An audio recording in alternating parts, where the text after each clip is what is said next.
आइए हाजिर महफिल, इस वक्त मैं उस्ताद शायर और बेहतरीन लहजा रखने वाली शख्सियत, हालांकि मैं तो ये समझ रहा था उनको सुनने के बाद जिस शख्सियत से मैं गुजारिश करने जा रहा हूँ कि निज़ामत असल में अगर वो करते तो इस मुशायरे की जो बुलंदी होती और इसे जो अजमत अता होती वो इससे ज्यादा होती।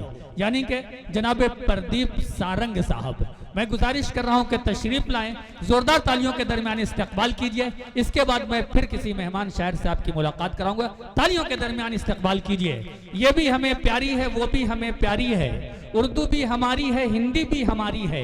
एक हाथ में शाना है, एक हाथ में आईना है, एक खालदा खानम है, एक राजकुमारी है। तालियों के दरमियान इस्तकबाल कीजिए जनाब प्रदीप सारंग आपके रूबरू। साथियों, अभी बाराबंकी से आई बहन लता श्रीवास्तव ने एक मुद्दा उठाया। मेरा मन है उसी मुद्दे के इर्द मैं भी आपसे बात करूं। हमने आपसे वादा किया था, अमित शाह जी भी बैठे हैं, हमने कहा था अपनी कविता की मैं जवानों की बात करूंगा, तो मैं कविता की शुरुआत ही अपने एक मुक्तक से करता हूं।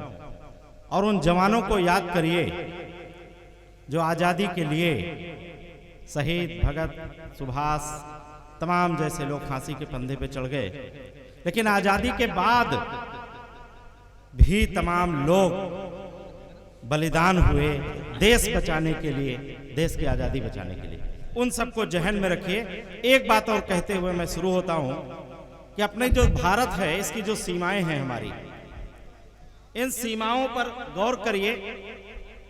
एक तरफ पानी को उबाल देने वाला टेम्परेचर इस देश की एक सीमा पर है, तो देश की दूसरी तरफ पानी को बर्फ बना देने वाला टेम्परेचर भी है। बेशक, बेशक। और उस सीमा पर यही वर्दीधारी जवान संगीन लेकर देश की रक्षा करते हैं।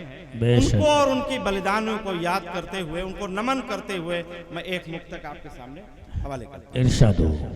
अध्यक्ष जी, जिलानी साहब कहाँ बैठे हैं? मैं नाम तो सुन रहा हूँ। अच्छा, अरे भाई जी, सुने भाई। जिन्हें परिवार से बढ़कर हमेशा देश दिखता है, आहा, आहा। जिन्हें परिवार से बढ़कर हमेशा देश दिखता है, बहुत कठिनाइयों में भी कभी साहस न डिगता है। क्या बात है। नमन सारंग सदा ऐसे शहीदों की चिताओं पर जो चढ़कर शत्रुओं के वक्ष पर जय हिंद लिखता है, जो चढ़कर शत्रुओं के वक्ष पर। क्या बात है, क्या बात है।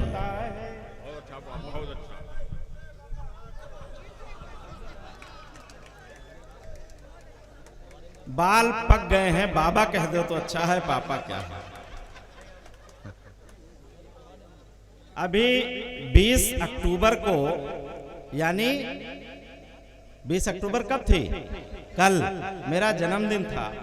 देवा मेला के मीडिया कैंप में मेरा 55वां जन्मदिन मनाया गया है। आज सारे अखबारों में खबर है। और 55, एक कहावत है ना, उम्र 55 की और हरकतें बचपन की। हाँ, सुने सुने, हमारी वो तासीर नहीं है। चले, जवानों को हमने नमन किया है।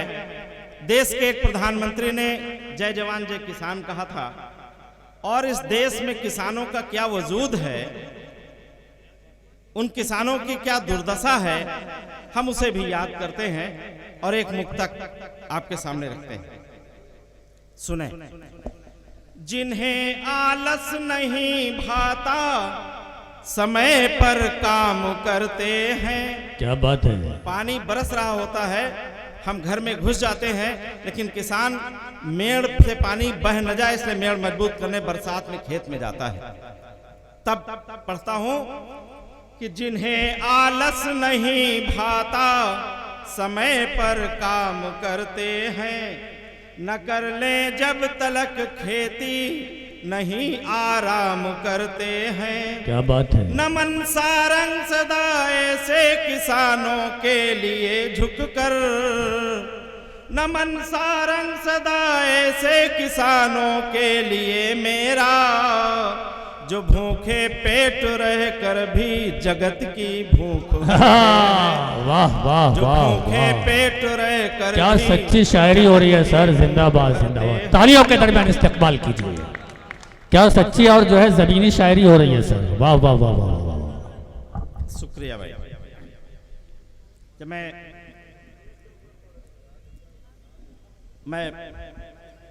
जी सर, पेश करें। क्या हो गया भाई, उधर उधर दो जी, अता करें।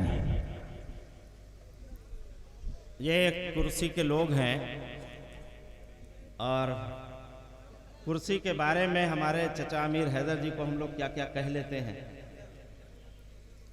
ये परंपराएं तो है नहीं, होती हैं जी बेशक, ये परंपराएं सब जो है जो आयोजक होते हैं उन्हीं के खाते में जाएगा। उठा लीजिए, बिल्कुल बिल्कुल। सम्मान करिए।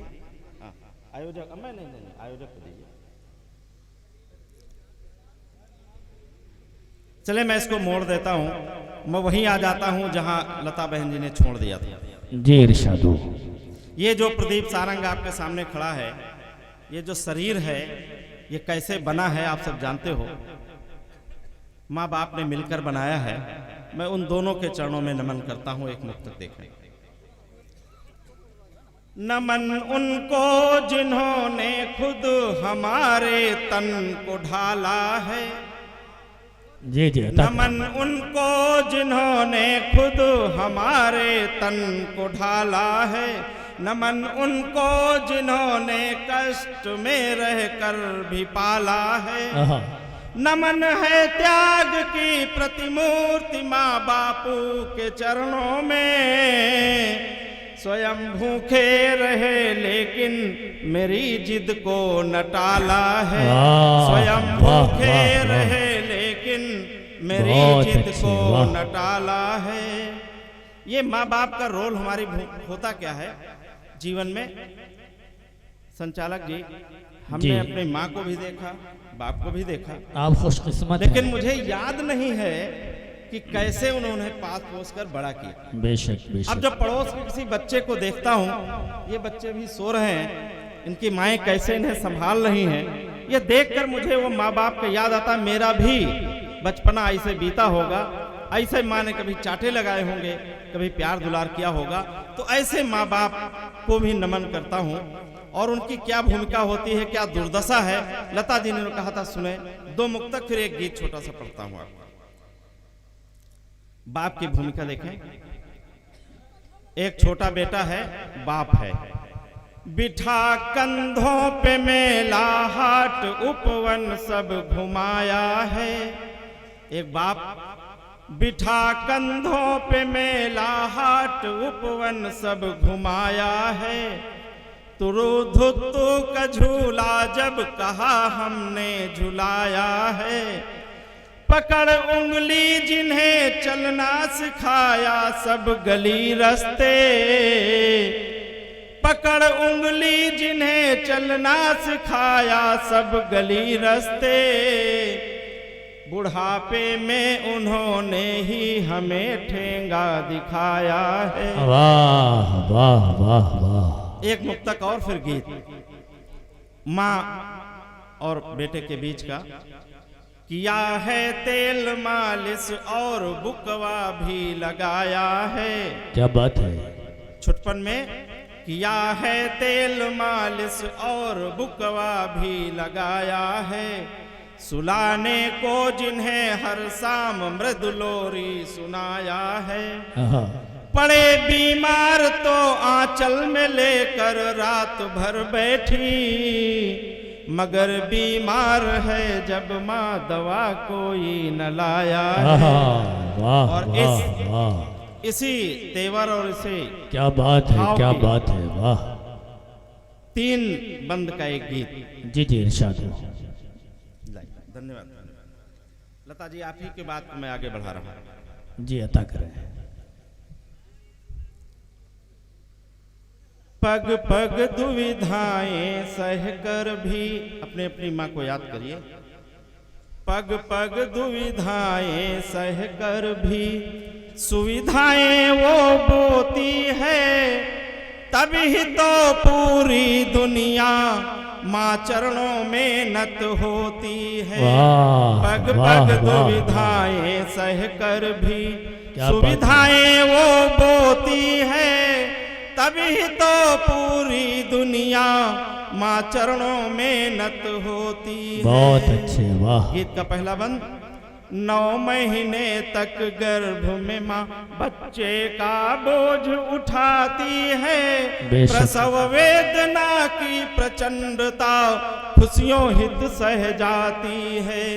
जीवन के हर पल प्रसंग में माँ ने प्यार दुलार दिया, मंदिर मंदिर मंदिर मस्जिद मन्नत मांगी, दौड़ दौड़ उपचार किया। बुकवा बटकन दही चटाकन दिन भर लोरी गाती है, काम छोड़कर बीच बीच जीवन रस पान कराती है। काम छोड़कर बीच बीच जीवन रस पान कराती है। टोना टटका और डिठौना दिन भर की गति होती है, उसे सुलाती है सूखे में, खुद गीले में सोती है।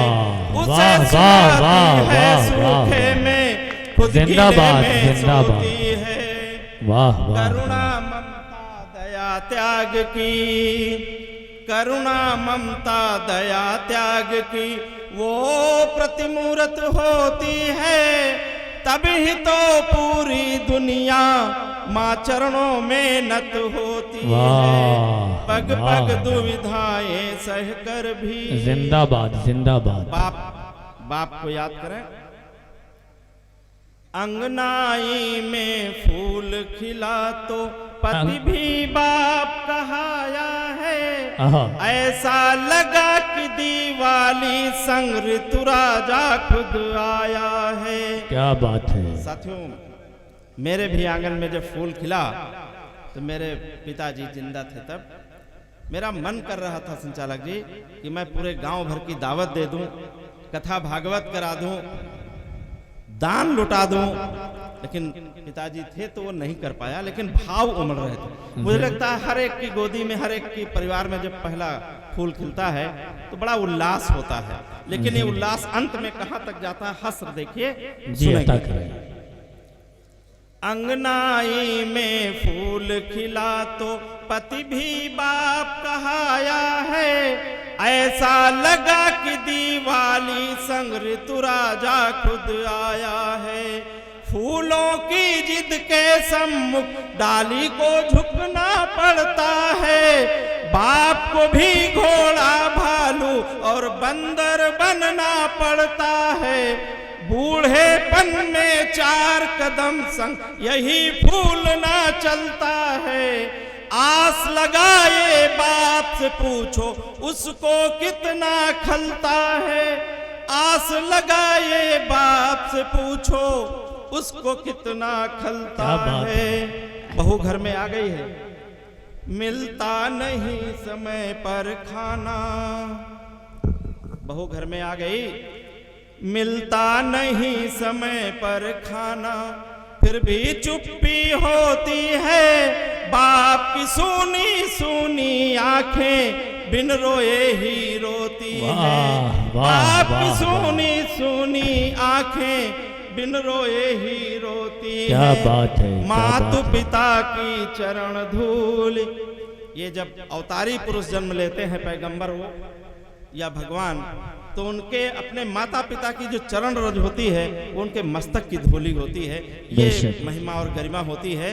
तब कवि लिखता है कि मातु पिता की चरण धूल भगवान की रोली होती है, तभी तो पूरी दुनिया माँ चरणों में नत होती है। पग पग दुविधाएं सह कर भी। और गीत का अंतिम बंद अता करें। बहुत संजीदगी से सुनिए, पंक्तियां संभालिए। सुनिएगा यदि आप दोस्तों। इस गीत के भाव को लेकर अपने घर तक चले जाते हैं, यदि गीत की एक लाइन भी, आधी लाइन भी आपके जहन में बात तक याद रहती है, तो बाराबंकी से चलकर यहाँ आना और माइक पर कविता पढ़ना सार्थक हो जाएगा, लिखना ही सार्थक हो जाएगा। मैं धन्य हो बिल्कुल जाऊंगा। इस अपेक्षा के साथ मैं आपको ये गीत का अंतिम मंत्र रखता हूँ। अच्छा, अगर ये गीत जो है आप लोग को पसंद आ रहा हो तो तालियों के दरमियान एक बार बताइए कि हाँ पसंद आ रहा है। अंतिम बंद सुने। आशाएं पाली थी जिनसे, आशाएं पाली थी जिनसे, आशाएं पाली थी जिनसे, हमको भी अपने बेटे से आशा है, हमारे बेटे को भी अपने बेटे से आशा होगी। बिल्कुल। आशाएं पाली थी जिनसे, पानी पी पी कोसा है, वे अपने सपनों में उलझे, जिनको पाला पोसा है। क्या बात। चेहरे की मुस्कान देखकर मन हो जाता था विह्वल, जिन्हें देखकर खड़े किए थे सुख सपनों के राजमहल, बूढ़ेपन में इन सब ने ही तोड़ा आस भरोसा है, अपने से पहले ही हर दिन जिनको थाल परोसा है, अपने से पहले ही हर दिन जिनको थाल परोसा है, जिन्हें सुलाने को छुटपन में रात रात ना सोती है, आज उन्हीं के कारण ममता सौ सौ आंसू रोती है। जिन्हें सुलाने को छुटपन में रात रात ना सोती है, आज उन्हीं के कारण ममता सौ सौ आंसू रोती है। लेकिन माँ तो माँ ही होती है, माँ ऐसी ही होती है, माँ ही ऐसी होती है। कैसी होती है? जिन्हें सुलाने को छुटपन में रात रात ना सोती है, आज उन्हीं के कारण ममता सौ सौ आंसू रोती है। माँ कैसी होती है? आशीर्वादों की धरती पर, दुनिया में जितने रिश्ते हैं साथियों, सब बदले की भावना में आ जाते हैं, भाई भाई से, बहन भाई से, बाप बेटे से, लेकिन माँ और बेटे के भी माँ कभी बदले में नहीं आती। लड़का चाहे थप्पड़ मार दे माँ को, लेकिन माँ ये बदुआ नहीं दे सकती। तब कवि लिखता है कि आशीर्वादों की धरती पर कभी साप ना बोती है, खुद ही करती त्याग तपस्या, खुद वरदायिनी होती है। हमने देखा माँ में ही, हमने देखा माँ में ही भगवान की सूरत होती है, तभी तो पूरी दुनिया माँ चरणों में नत होती है।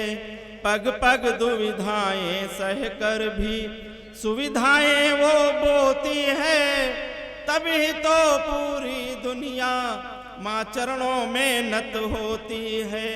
माँ तो माँ ही होती है, माँ ऐसी ही होती है, माँ ही ऐसी होती है।